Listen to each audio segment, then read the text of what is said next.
ஆத்ம வித்யா யோகாவின் ஆன்மீக நறுமணம் ஆக்கம் பெறும் நம் மனம். ஆசைகள், டிசையர்ஸ், எதிர்பார்ப்பு, எக்ஸ்பெக்டேஷன்.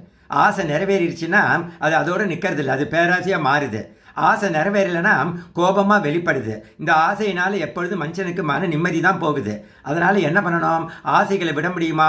சீலிங் வச்சுக்கணும். கோபத்தை விட முடியுமா? கோபத்தினுடைய ஃப்ரீக்வன்சியை குறைச்சிக்கணும். கோபத்தை வெளிப்படுத்துகிற அந்த தன்மையை, இன்டென்சிட்டியை குறைச்சிக்கணும். சில பேர் கோபம் வந்தால் அடிப்பாங்க, சில பேர் கோபம் வந்தால் வெளியில் போயிட்டு அமைதியாக போயிட்டு வருவாங்க. சில பேர் கோபம் வந்தனா ஒரு நாளைக்கு சாப்பிடாமல் போயிடுவாங்க.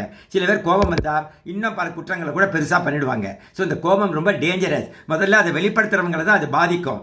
இப்படி தான் என் ஃப்ரெண்டு ஒருத்தர் கோபக்காரராக இருந்தார். அவர் கோபத்தை குறைக்கணுங்கிறதுக்காக நாங்கள்லாம் ஃப்ரெண்டு சேர்ந்து கோபத்தை 30 நாளில் விடுவது எப்படின்னு ஒரு புத்தகம் வாங்கி கொடுத்தோம். அதை படிக்க படிக்க நல்ல மாற்றம் அவருக்கு இருந்தது.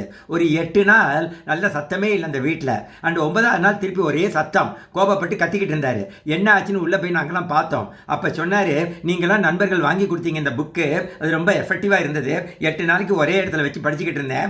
இப்போ 9ஆவது நாள் அந்த புக்கு எங்கேன்னு பார்த்தா அங்கே இல்லை. தேடிக்கிட்டே இருக்கேன். என் ஒய்ஃப் எங்கேயோ வச்சுட்டாங்க, அவங்களுக்கும் ஞாபகம் இல்லை. எனக்கு கோபம் வந்துருச்சுன்னாரு. இப்படி கோபம் எப்போ நமக்கு வருங்கிறதே தெரியவே தெரியாது.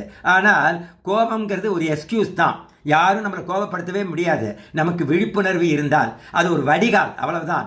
யாரும் நம்மளை ஹாப்பியாகவும் வச்சுக்க முடியாது, யாரும் நம்மளை அமைதியும் படுத்த முடியாது, யாரும் நம்மளை கோபப்படுற மாதிரியும் பண்ண முடியாது. இதெல்லாம் நம்ம சாய்ஸுங்கிறது விழிப்புணர்வை வளர்த்துக்க தெரியும். ஆன்மீக விழிப்புணர்வும் மனித நேயமும் வளர வளர வளர இந்த மாதிரி கோபம், பொறாமை, பயம் போன்ற நெகட்டிவிட்டிஸ் எல்லாம் குறைஞ்சிக்கிட்டே வரும்.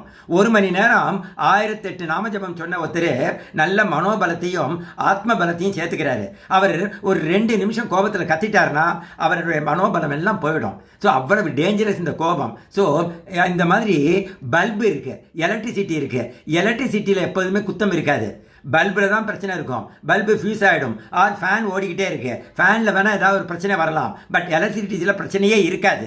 அது மாதிரி மனுஷனுடைய மனசுங்கிறது ஃபேன் மாதிரி, ஒரு மின்சார பல்பு மாதிரி. பட் அவனுடைய உயிர் சக்தி ஆத்மன்கிறது எலக்ட்ரிசிட்டி மாதிரி. Defects are in the bulb, but electricity is flawless. So too, defects may be in the minds of people, not in their souls. ஆத்மன்கிறத நம்ம உணர்ந்து வாழணும். இறைவா நன்றி.